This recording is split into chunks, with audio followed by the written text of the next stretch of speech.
The Market Musings Podcast.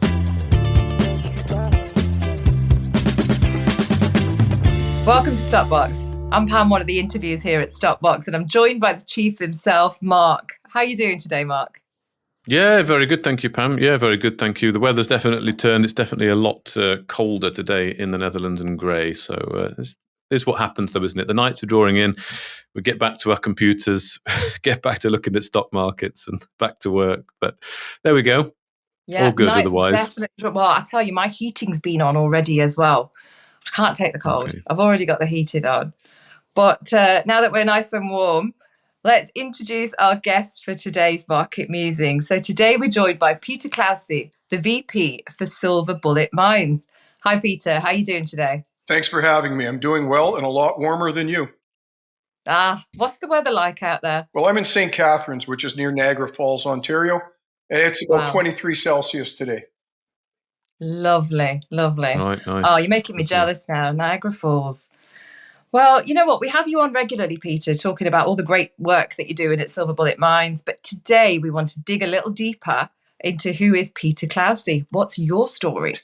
So let's go back to the beginning. Let's go back to the beginning of your career. University. Am I right in saying you studied law at university? Yeah, before that, I got a computer science degree at Laurentian University in Sudbury, Ontario. And during that period, I worked at Kidd Creek Mines in the Met site, stacking and pouring molten zinc. Okay. What made you go into law then? I had always had an idea I wanted to get into law.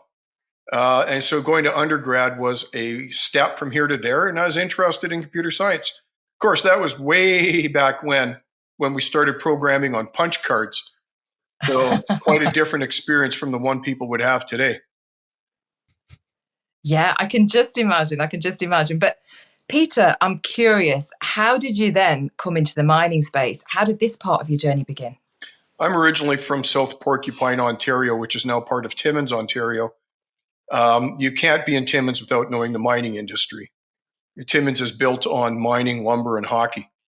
So we're having worked 3 years at the mine site, the Met site for Kidd Creek, got my undergrad degree, went through Osgoode, got my law degree, articled, and started working in law for a very, very large firm. Did not like it. The large firm and I did not get along very well, and that's my fault, not theirs. I'm just not the right mindset to sit within that environment. So after a couple of years, I moved on to form my own firm where I had way too much fun. So this was your own law firm? I shared space with two other friends in downtown Toronto. We shared clients when needed. We covered for each other as needed. But I had the desk down at the end. It's when I discovered that having the big office doesn't matter if you get to pay less rent. I like the ideology. I like that. But do you know, you were also, you've done so many different things, and I find it fascinating because back in 2007, you were also a director of, is it Fit Spirit? Have I got that right? Yes. Which was all about promoting self-esteem and well-being in teenage girls. What brought you to this and why? I have a friend who was married to the founder of that.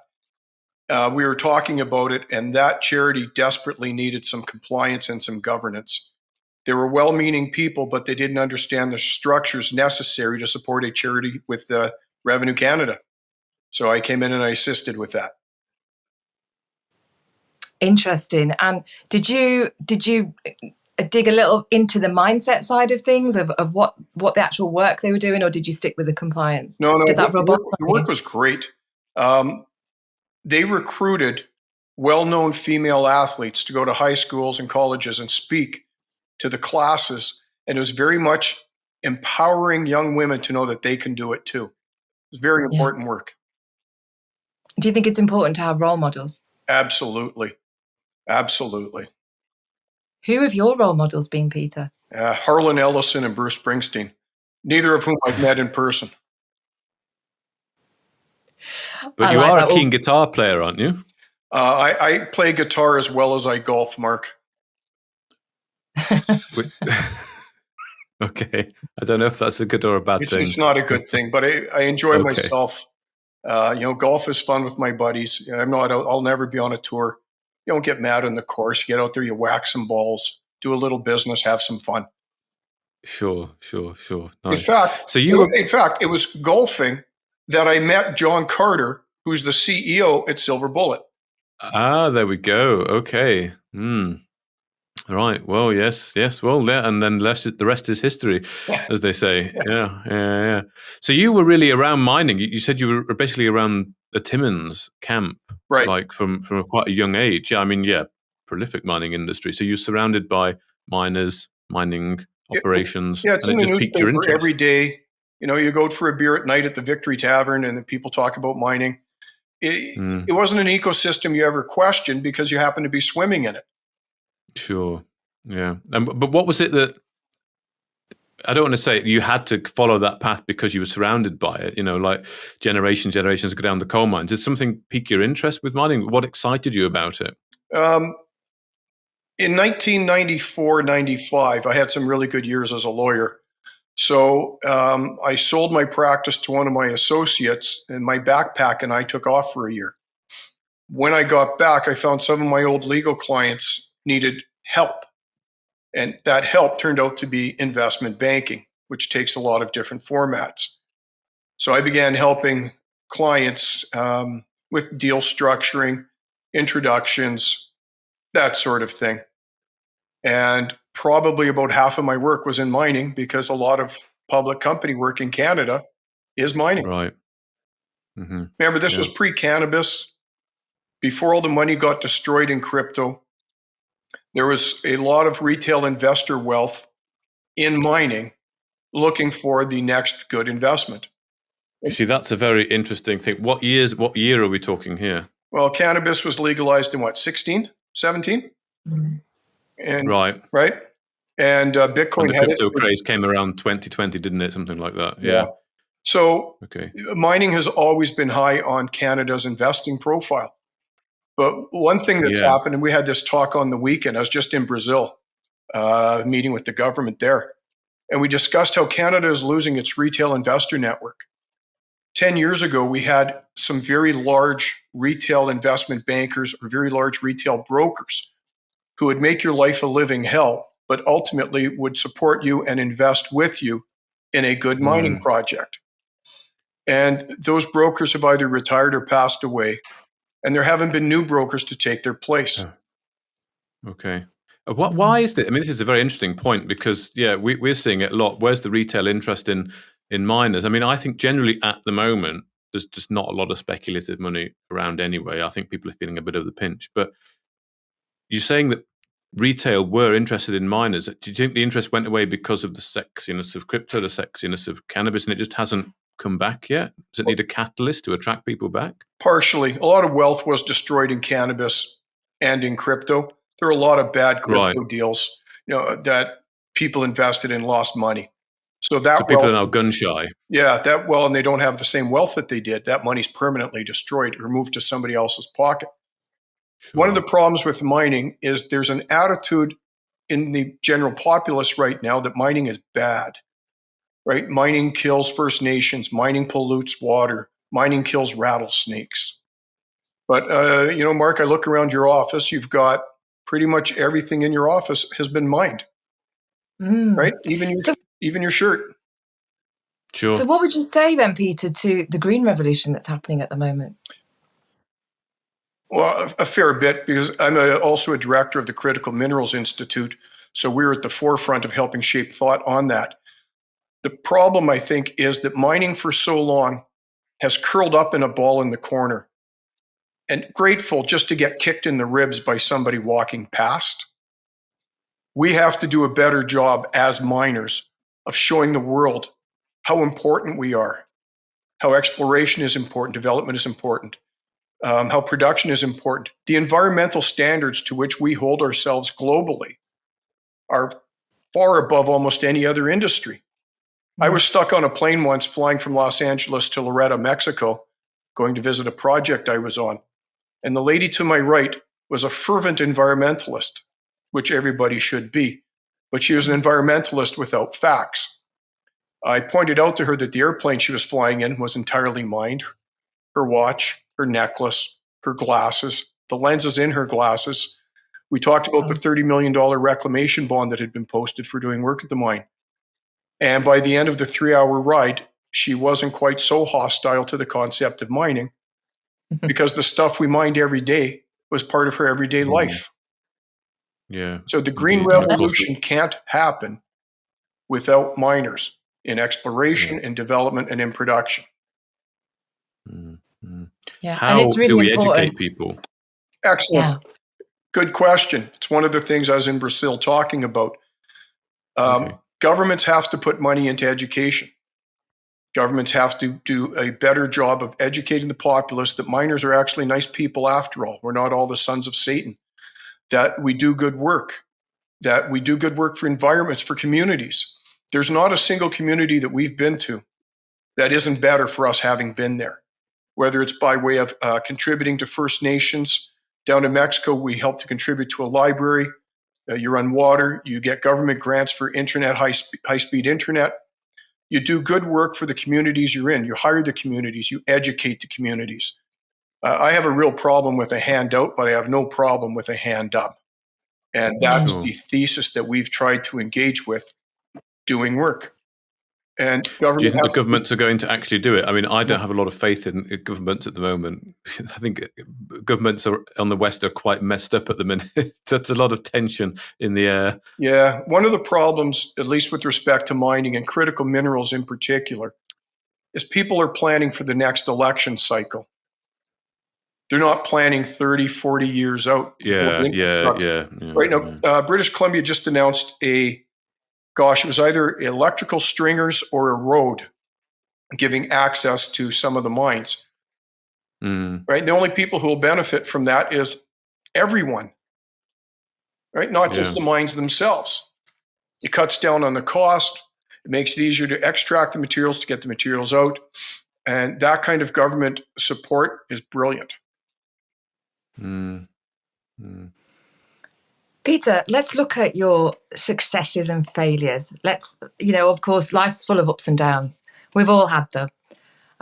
But, has there been a time when you've been really down and out business-wise? Has there been a time when things have not gone to plan? Absolutely. Can you tell us about it? Absolutely. You look at Silver Bullet. We made a production decision in May of 2020 when silver was at $17 US an ounce. The original plan was to be in production by June of 22. And then COVID came along. And this is not an excuse. It's just a tracking of the facts. COVID messed up our supply chains. It delayed our ball mill being shipped. Some of our equipment was lost at sea. Once they found our equipment, it was shipped to the port of Long Beach, where they promptly lost it on land. We were being told things like, we know it's landed. We know it's in the port. We just don't know where it is. And it took the harbor authorities roughly 70 days to find that. Then we had to get it shipped. In that interim, shipping went from $1 a mile to $5 a mile. If you could find truckers willing to go in and wait to get loaded. The independent truckers could not do that because they had to be on the road, and they don't get paid for standby. They only get paid for mileage. So an independent trucker couldn't afford to drive into the port and wait 2 or 3 days to get loaded. So the number of trucks available was a very small pot as well. Prices of everything increased. The cheap example is welding rods, which went from $50 a rod to $300.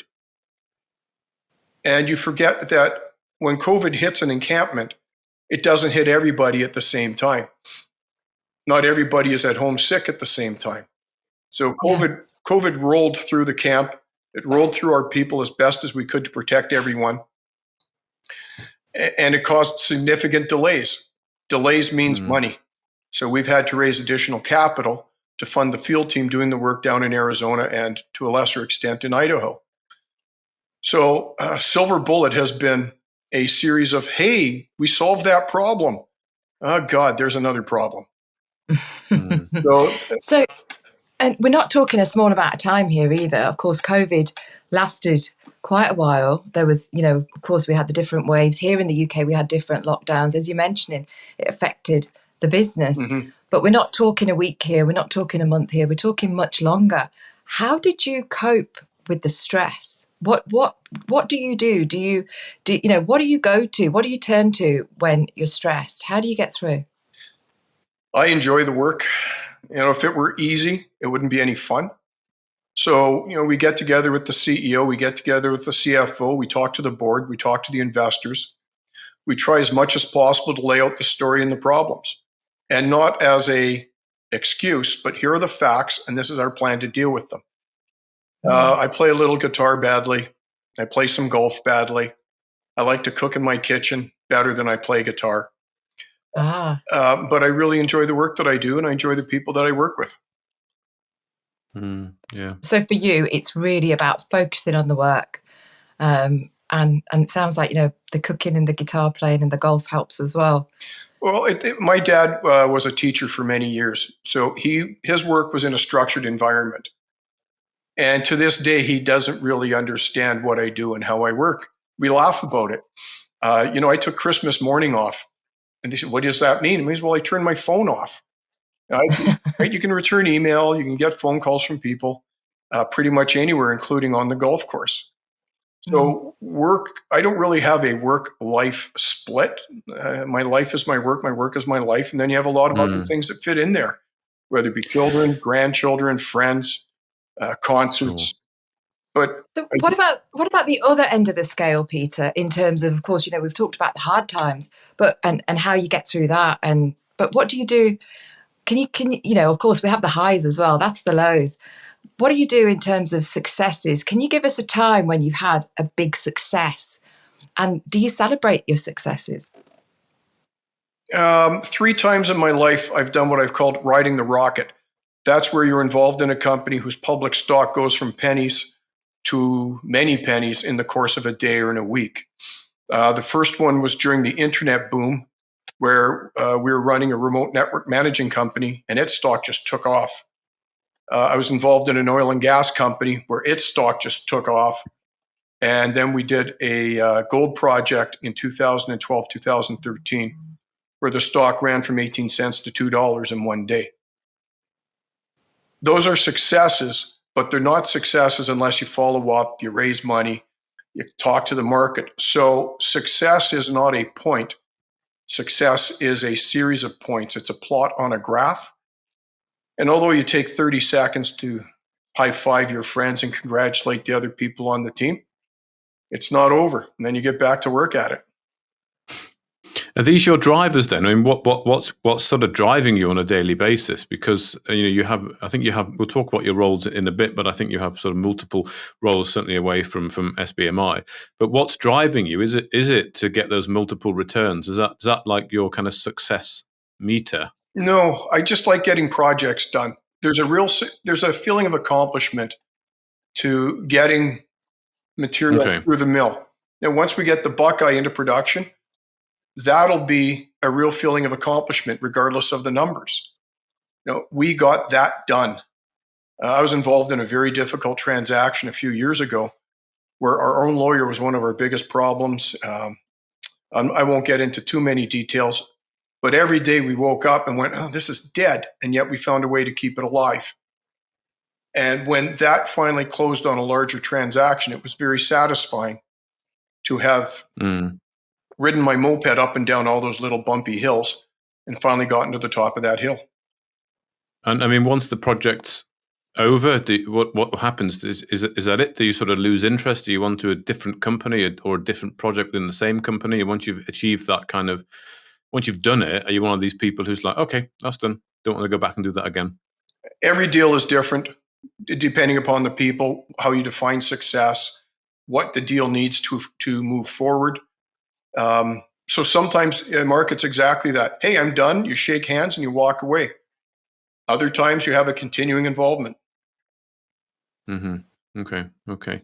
And I want to talk about your sort of public profile as well. What companies are you involved in aside from SBMI? I'm the CEO of a company called CBLT Inc. which is involved in exploring for critical minerals in safe jurisdictions. For me, that generally means Canada, because I know the rules here. Okay. I know the people here. There's a strong rule of law in Canada. The rules don't change on. One of the things you hate most is if you get into a game and they change the rules halfway through the game. And that rarely happens in Canada.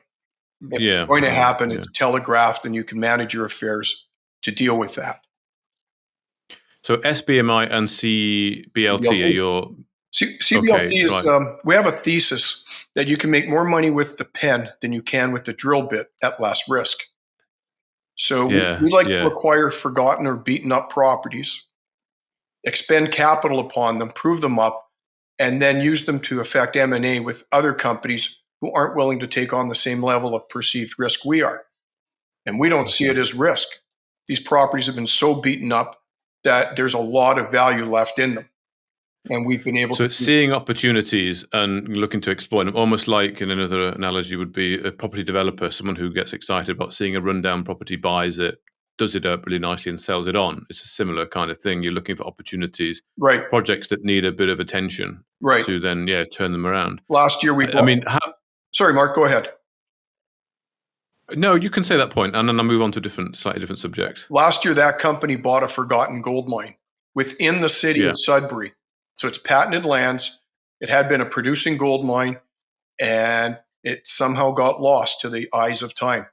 And we were able to pick that up, mainly due to one of our directors having a long time knowledge of the area. And he was instrumental in guiding us to find that property.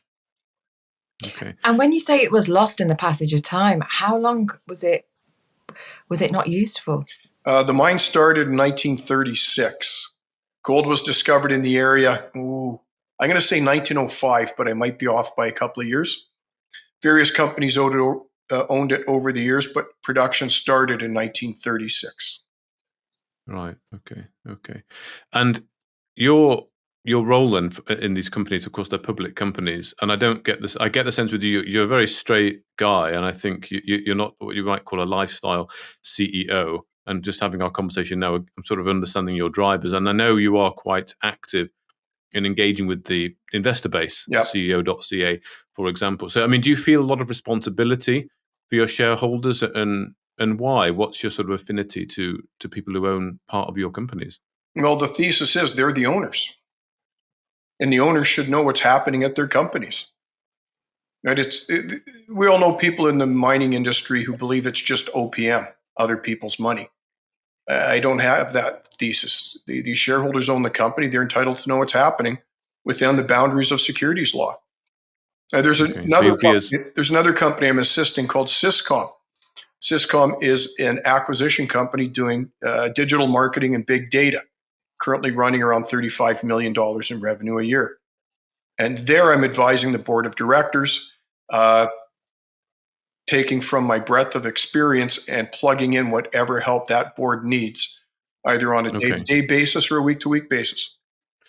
And your approach to engaging with shareholders, I'm going to put words in your mouth. You can tell me if I'm wrong, but I'm getting the sense it's being honest, it's being straight, it's being transparent with them. Yeah, and arguing with them when necessary, because sometimes shareholders either misread news releases, a group get together and they talk and they come to the wrong conclusion. So sometimes it's necessary to engage, to disabuse of certain notions and reset the facts. Sure. Okay. Peter, let's bring it back to a day in the life of Peter Clausi. What does your typical day look like? Don't have a typical day. I've always been on the road. I've always worked remotely. I have an office in Burlington, Ontario with my partner, Brian Crawford, who's fantastic. He's happier when I'm not in the office because he can do everything his way. I don't have a typical day. My days are filled with emails, social media platforms, phone calls, going to meetings, the occasional round of golf.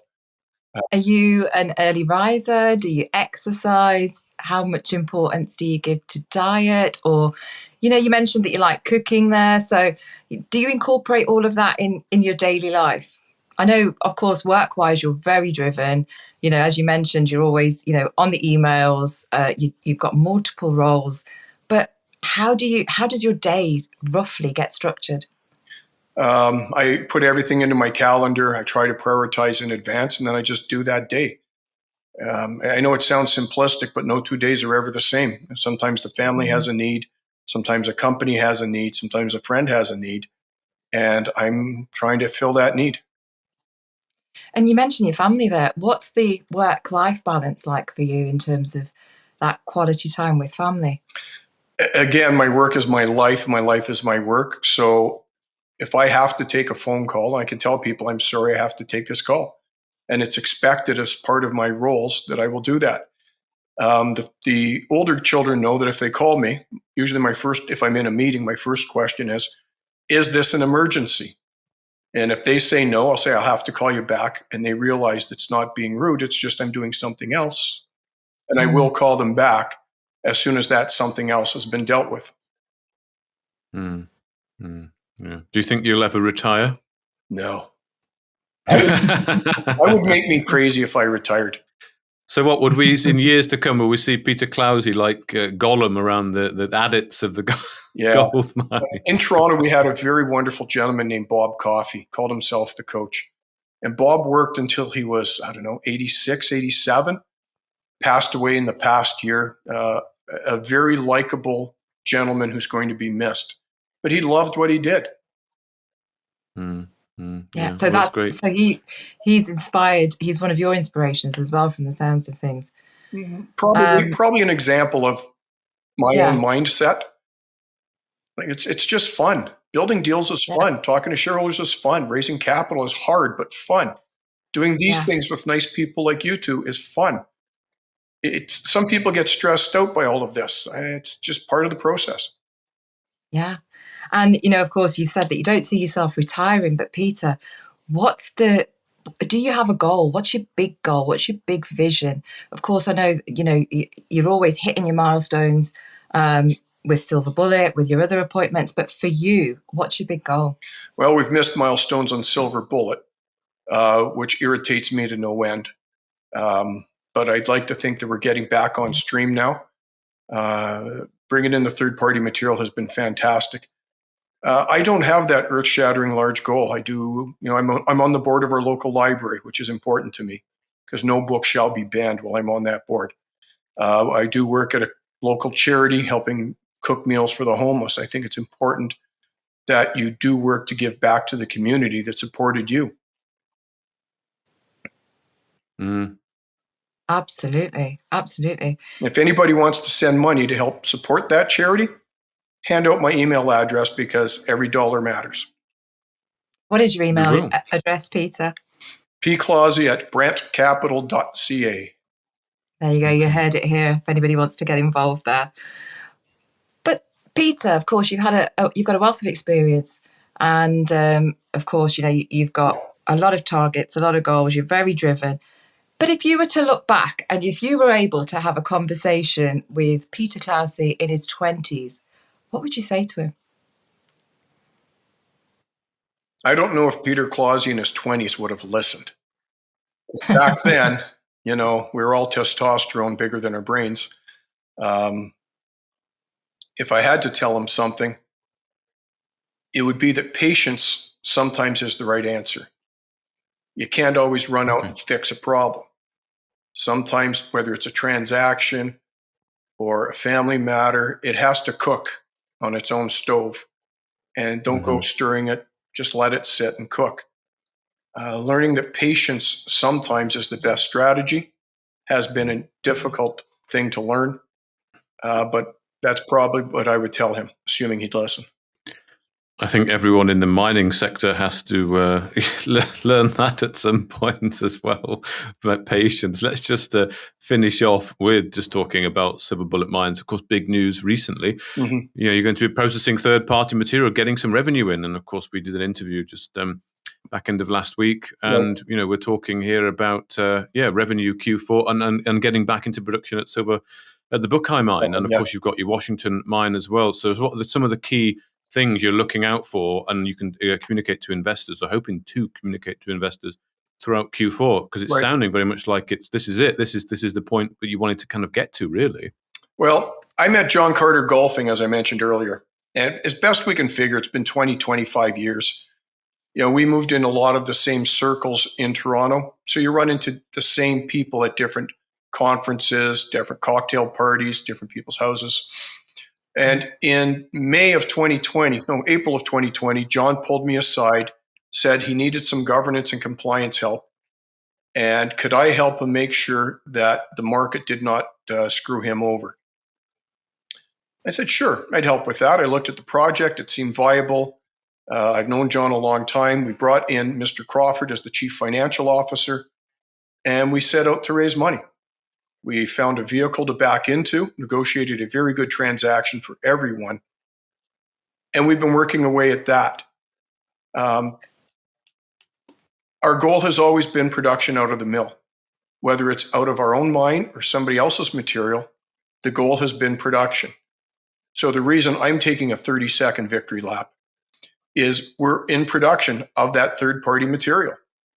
It's being packed into trucks, trucked over to the mill site, and as soon as there's enough material, it'll be processed.